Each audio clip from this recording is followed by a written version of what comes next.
दोस्तों आज की इस कहानी में एक पत्नी को डीजे बजाने वाले से प्यार हो जाता है।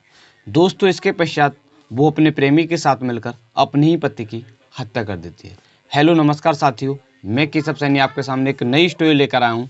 दोस्तों आज की जो कहानी है वो है फिरोजाबाद की। दोस्तों आज की इस कहानी को शुरू करने से पहले मैं आपसे एक विनती करना चाहूँगा कि अगर आप हमारे यूट्यूब चैनल पर पहली बार आए हों तो चैनल को सब्सक्राइब करें, वीडियो को लाइक करें और शेयर करें। दोस्तों आज की जो कहानी है वो है फिरोजाबाद की। उत्तर प्रदेश में एक ज़िला पड़ता है फिरोजाबाद और उस ज़िले में एक थाना पड़ता है रामगढ़ और उस थाना क्षेत्र में एक गांव पड़ता है, एक नगर पड़ता है सरजीवन। उस नगर का रहने वाला एक व्यक्ति होता है जिस व्यक्ति का नाम होता है जॉनी। दोस्तों जो जॉनी होते हैं उसकी आयु लगभग 27 या 30 साल के लगभग में होती है। जॉनी के जो पिताजी होते हैं उनके पिताजी का नाम सत्यप्रकाश होता है। जो जॉनी होते हैं उनकी पत्नी का नाम ज्ञानवती होता है। दोस्तों इस घटना से लगभग 3 साल पहले जो जॉनी की पत्नी होती है जिसका नाम था ज्ञान देवी, वो एक शादी समारोह में फूल बिखेरने के लिए जाती हैं। दोस्तों एक तहसील पड़ती है टूडला और उस तहसील में एक बैंकुटी मैरिज होम पड़ता है। वो उसमें एक शादी समारोह में फूल बिखेरने के लिए जाती हैं। दोस्तों उसी शादी समारोह में एक व्यक्ति होता है जिस व्यक्ति का नाम होता है जय सिंह। जय सिंह के जो पिताजी होते हैं उनके पिताजी का नाम होता है लाखन सिंह। ये एक थाना पड़ता है पचोखरा और उस थाना क्षेत्र में एक गांव पड़ता है जारकी। उस गांव के रहने वाले होते हैं, वहां डीजे बजाने के लिए जाते हैं। दोस्तों इसी बीच जो ज्ञान देवी होती हैं, ज्ञान देवी और जो जय सिंह होते हैं, जय सिंह की आपस में मुलाकात होती है। मुलाकात होने के पश्चात वो एक दूसरे को फ़ोन नंबर देते हैं और इसके पश्चात उनका प्रेम प्रसंग शुरू होता है। दोस्तों इसके पश्चात उनकी जो पत्नी होती है, जो जय सिंह होते हैं, जय सिंह से अपनी पति की दोस्ती कराती है और इसके पश्चात जो जय सिंह होता है वो उनके घर पर आना जाना शुरू कर देता है। दोस्तों इसी तरह से इनका जो प्रेम प्रसंग है वो लगातार 3 साल तक जारी रहता है। इस घटना से 1 साल पहले जो जॉनी होते हैं उनकी एक सिस्टर होती है, उनकी शादी होती है। दोस्तों शादी समारोह में जो जय सिंह होता है वो भी जाता है। दोस्तों ये जो होते हैं, जो जय सिंह होते हैं, जय सिंह उस शादी समारोह में जो जॉनी होते हैं, जॉनी को कुछ पैसे देते हैं। जॉनी और उनकी जो पत्नी होती है वो उनसे कुछ पैसों की डिमांड करते हैं, जिसके कारण वो सामान खरीदने के लिए जो जय सिंह होते हैं वो अपनी प्रेमिका या कह सकते हैं जो जॉनी होते हैं उनको कुछ पैसे देते हैं। दोस्तों इसके पश्चात भी इनका जो प्रेम प्रसंग है वो जारी रहता है। दोस्तों इस घटना से कुछ दिन पहले जो जॉनी होते हैं उनको इनके प्रेम प्रसंग के बारे में पता चलता है। दोस्तों जैसे ही पता चलता है तो वो अपनी पत्नी को डांटते हैं और समझाते हैं, मगर उनकी जो पत्नी होती है वो नहीं मानती है। इसके पश्चात भी उनका जो प्रेम प्रसंग है वो जारी रहता है। दोस्तों आए दिन इसी बात को लेकर जो जॉनी होते हैं वो अपनी पत्नी से झगड़ा क्या करते थे। दोस्तों उनकी जो पत्नी होती है वो अपने पति से परेशान हो जाती है क्योंकि वो उनके प्रेम प्रसंग के बीच में बाधक बन रहे थे। दोस्तों वो अपने पति से परेशान होकर वो अपने प्रेमी से कहती है कि आप मेरे पति को किसी भी तरह से रास्ते से हटाएं। दोस्तों उसका जो प्रेमी होता है वो उसकी बात मान लेता है और इसके पश्चात वो उसे मारने की प्लानिंग बनाता है।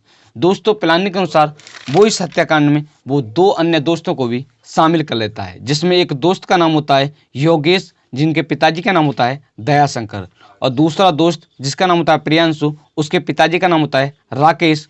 वो एक थाना पड़ता है टूडला और उस थाना क्षेत्र में एक गांव पड़ता है मदावली। उस गांव का रहने वाले होते हैं, वो भी इस प्लान में शामिल हो जाते हैं। इस प्लान में जो मृतक की पत्नी होती है वो भी उनका पूरा साथ देती है। दोस्तों प्लानिंग के अनुसार 16वें दिन बृहस्पतिवार होता है। बृहस्पतिवार की सुबह जो जॉनी होते हैं वो मजदूरी करने के लिए या कह सकते हैं वो नौकरी करने के लिए जाते हैं। दोस्तों वो जैसे ही घर से जाते हैं उनकी जो पत्नी होती है वो अपने प्रेमी से कहती है कि मेरे जो पति हैं वो नौकरी करने के लिए बाहर गए हैं, आज मौका है, आप किसी भी तरह उनको रास्ते से हटाएं।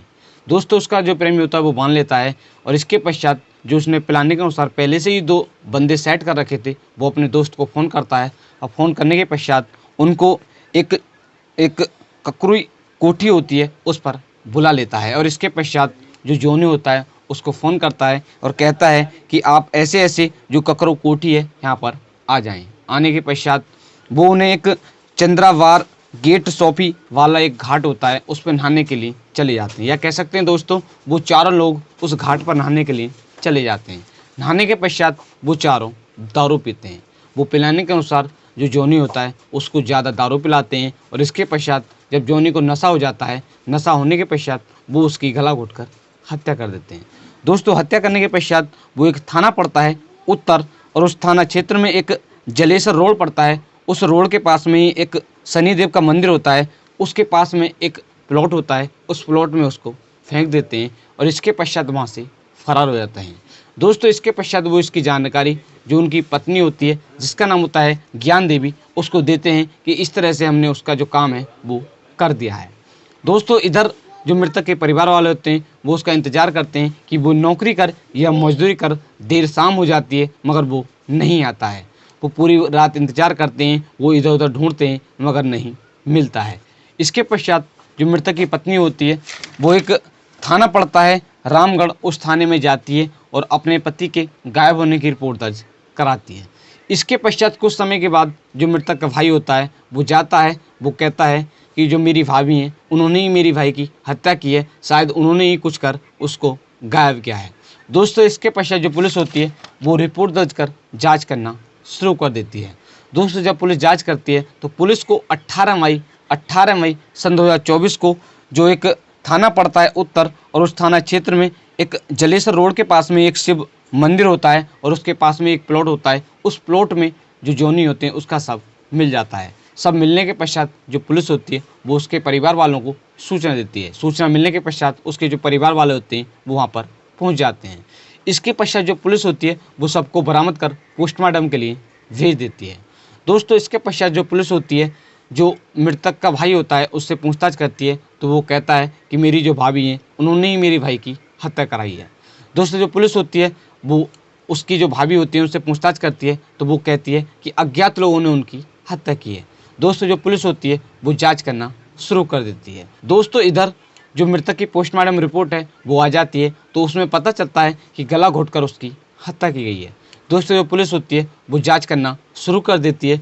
पुलिस को जांच के दौरान पता चलता है कि मृतक की पत्नी का एक व्यक्ति के साथ प्रेम प्रसंग चल रहा था, वो अक्सर उनके घर पर आया करता था। दोस्तों जो पुलिस होती है वो मृतक की पत्नी का जो फ़ोन होता है उसको बरामद कर लेती है और उसको चेक करती है तो उसमें पता चलता है कि वो उससे फ़ोन पर बातें करती थी और उसमें कुछ चैट भी मिलती हैं। दोस्तों इसके पश्चात जो पुलिस होती है वो शक के आधार पर जो मृतक की पत्नी होती है जिसका नाम होता है ज्ञान देवी, उसको गिरफ्तार कर लेती है। गिरफ्तार करने के पश्चात उससे पूछताछ करती है। दोस्तों पूछताछ के दौरान वो बार बार मना करती है और जब पुलिस उससे सख्ती से पूछताछ करती है तो वो इस जुर्म को कबूल कर लेती है और पूरी कहानी के बारे में बताती है। दोस्तों इसके पश्चात जो पुलिस होती है जो उसका प्रेमी होता है जिसका नाम होता है जय सिंह, और जो उसके दोस्त होते हैं प्रियांशु और योगेश, उन दोनों को भी गिरफ्तार कर लेते हैं। गिरफ्तार करने के पश्चात उनसे भी पूछताछ की जाती है तो वो भी इस जुर्म को कबूल कर लेते हैं। एसपी सिटी सर्वेश कुमार मिश्रा जी ने बताया है कि पुलिस ने 20 मई दिन सोमवार को इस केस का खुलासा कर दिया है। पुलिस ने जो मृतक की पत्नी होती है जिसका नाम होता है ज्ञान देवी और उसका प्रेमी जिसका नाम होता है जय सिंह, और जो उसके दो दोस्त होते हैं जिसका नाम होता है प्रियांशु और दूसरे का नाम होता है योगेश, इन चारों को गिरफ्तार कर जेल भेज दिया है। दोस्तों इनके साथ सख्त से सख्त कार्रवाई की जाएगी। दोस्तों आज की इस कहानी को सुनाने का उद्देश्य आपको परेशान करना नहीं है, सिर्फ आपको जागरूक करना है कि आज हमारे समाज में जो लोग हैं वो किस तरह की हरकत कर रहे हैं। दोस्तों आज की इस कहानी में आपने सुना ही होगा, बताया जाता है कि पति और पत्नी का जो रिश्ता होता है उसको काफ़ी पवित्र माना जाता है, क्योंकि दोस्तों जब शादी होती है, शादी के समय जब साथ फेरे फिरते हैं तो उस समय पति पत्नी 7 जन्म तक साथ निभाने का वादा करते हैं। मगर दोस्तों आज की इस कहानी में एक पत्नी ने प्रेमी के साथ मिलकर अपने ही पति की हत्या कर दी। दोस्तों इस पत्नी के लिए आपकी क्या राय है कमेंट बॉक्स में कर सकते हैं। दोस्तों हमारा हर एक कहानी को सुनाने का उद्देश्य यही रहता है कि आपको जागरूक करना है कि आप इस तरह का कोई भी कदम ना उठाएं। दोस्तों अगर आप हमारे यूट्यूब चैनल पर पहली बार आए हो तो चैनल को अवश्य सब्सक्राइब करें, वीडियो को लाइक करें और शेयर करें। दोस्तों आज की जो कहानी है मैंने इस कहानी को पढ़कर तैयार किया है Hindi news 18, ETV Bharat news, Amar Ujala news, Dainik Bhaskar news और घूमता दर्पण न्यूज़, इन सभी न्यूज़ से पढ़कर इस कहानी को तैयार किया है। अगर आप इस कहानी को विस्तार सहित पढ़ना चाहते हैं तो इन न्यूज़ का लिंक आपको वीडियो के डिस्क्रिप्शन में मिल जाएगा, जाएं और पढ़ सकते हैं। दोस्तों आप सभी लोग मस्त रहें, स्वस्थ रहें। मिलते हैं आपको नेक्स्ट कहानी के साथ। अगर आपको हमारा ये वीडियो पसंद आया हो तो वीडियो को लाइक करें और शेयर करें। मिलते हैं नेक्स्ट कहानी के साथ। धन्यवाद।